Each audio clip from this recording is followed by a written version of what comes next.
What's going on, everyone? Hope you're doing well. Hope everything went well yesterday. Just got here. Room looks great. So somebody wrote "feel better" on the board. So it's just allergies, man. I got a doctor's appointment tomorrow. We'll figure out what's going on. So, but I'm here, feeling better today.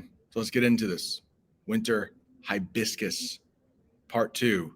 Hope you like this story. I kind of like it. I hope you will relate to it in some way, because we're going to find what would we call this? Maybe Hollywood would say a love interest.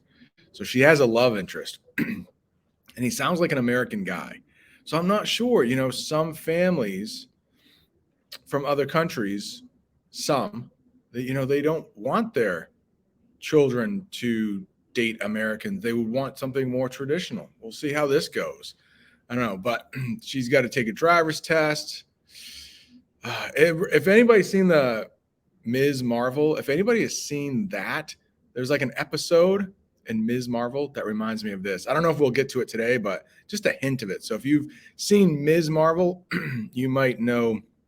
And sorry, I might have to clear my throat quite a bit here. All right. We ended on 9, chapter 9, paragraph 9. And remember, the mom is like, "Hey, why are you leaving? You can help me here at the garden." You'll get there much too soon. And then what? You'll just stand around fretting and making yourself tense. Miss, I think it's Poivong, probably saying that wrong. I'm sorry. Continued in Laotian. "Better that you should help me harvest some of these melons." Sang hesitated.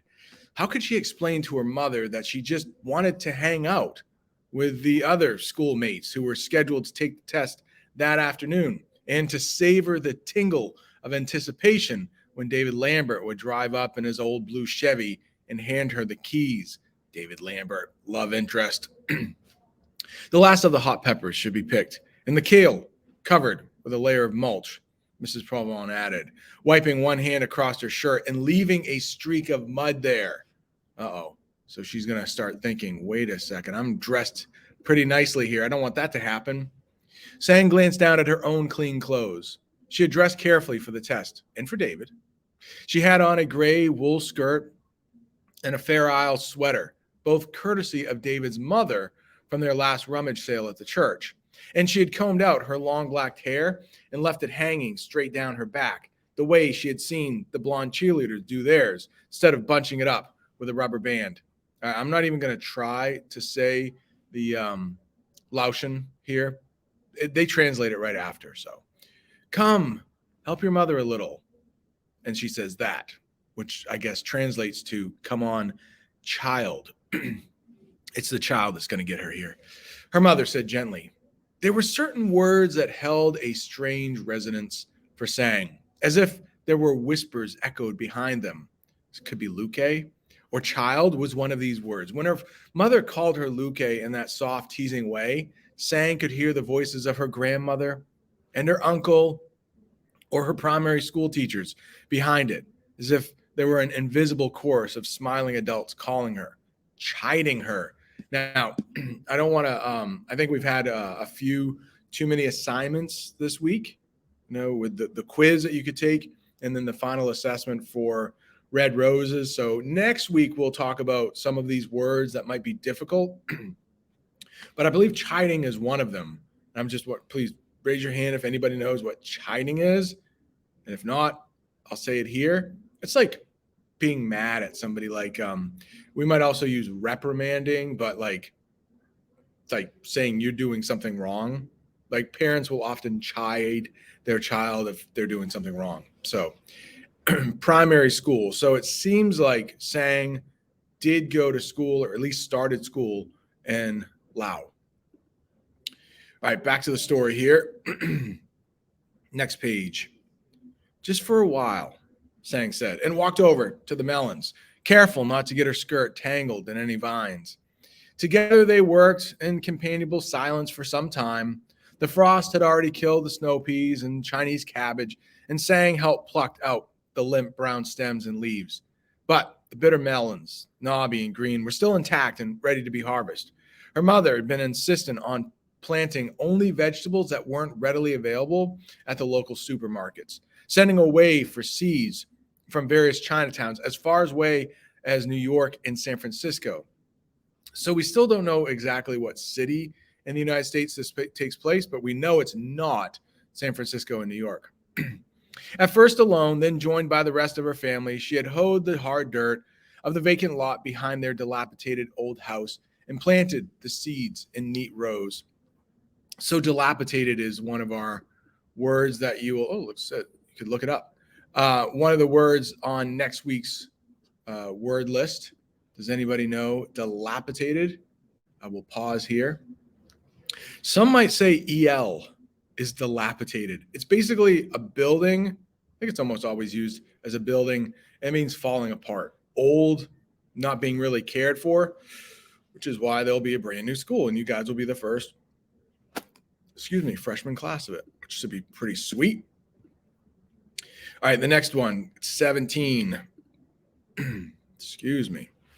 That first summer, their family had also gone smelting every night while the vast schools of fish were swimming upriver to spawn and had caught enough to fill their freezer full of smelt.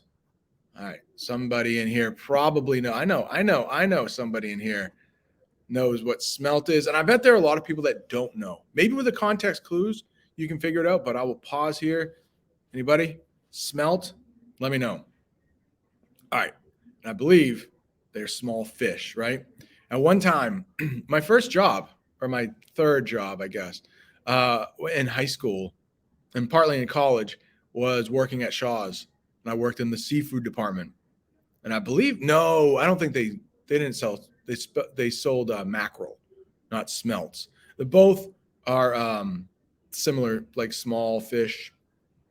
Smelting. It's actually, it's a verb. You can go smelting. All right, back to the story. Some Americans love smelts. Some Mainers. Maybe you caught some. And at dawn, when the dew was still thick on the grass, they'd also comb the golf course at the country club for night crawlers, filling up large buckets with worms that they would sell later to the roadside grocery stores as fresh bait. The money from selling the worms enabled them to buy a 100-pound sack of the best long-grain fragrant rice. Fragrant means smells good. And that, together with the frozen smelts and homegrown vegetables, had lasted them through most of their first winter. America has opened her doors to us as guests, Sang's mother had said. We don't want to sit around waiting for its handouts like beggars. She and Mr. Provolone had swallowed their pride and gotten jobs as a dishwasher and a janitor. And they were taking English lessons at night under a state program that, to their amazement, actually paid them for studying. By the end of their second year, they were off welfare and were saving up for a cheap secondhand car, something that they could never have been able to afford as grade school teachers back in Laos. And Sang, their eldest child, had been designated their family driver. So we were talking about it a little bit yesterday, but there's quite a bit of pressure on Sang here. She's going to be the driver. Her parents are working super hard. They took, as a teacher, we might say, teachers, we have white collar jobs, maybe a few more benefits than something like a blue collar job. Blue collar jobs would be jobs like they took, like a dishwasher, probably don't get paid as much, probably don't get like benefits like health insurance. Times are changing though. Times are changing. Some blue collar jobs we would call like plumbers and electricians blue collar. I think at one time there might have been blue collar jobs paid a little less. There are some blue collar jobs that pay way more than white collar jobs. Not sure if you ever heard, if anybody has any questions about white collar, blue collar, but that's a term you still might hear sometimes. And blue collar jobs were looked down upon by some people. Like, when I first got into teaching, like, no, everybody needs to go to college. And now 20 years later, like, college is expensive. If you want a good life, you don't need college. Some people do not need college anymore. That's for sure. All right. By the end of their second year, we already read that. All right. So 21. So you will be taking the driver's test in the Lambert car, Ms. Pavon asked. adeptly twisting tiny hot peppers from their stems. Sang nodded. Not their big station wagon, but the small blue car. David's. There it was again. That flutter of excitement as she said David's name. And yet he had hardly spoken to her more than 2 or 3 times, and each time only at the specific request of his mother. All right. This is where it could get a little like, hopefully those are the first inklings of like, uh-oh. So Sang really likes this guy, David, wants to make an impression. She's dressing up for her test, yes, but also for David. David's going to be bringing her the car. But it seems like, according to the evidence here, according to the narrator, like David's only spoken to her a couple times, and kind of like because his mom made him. So maybe he doesn't have any interest in her. Let's read a little bit more to figure out this whole David thing, but we could talk about conflict too. Maybe we should pause here. Conflict. There's a bunch that I can think of right now off the top of my head. What do you think?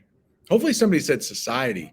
I mean, in a way, like where she grew up in Laos in the United States, I mean, there is a conflict there. It's not quite the same. And then also you would have person versus person, maybe a little bit like the mom is wanting her to do. I mean, these are minor conflicts, but a conflict is like the main character, our protagonist, has a goal.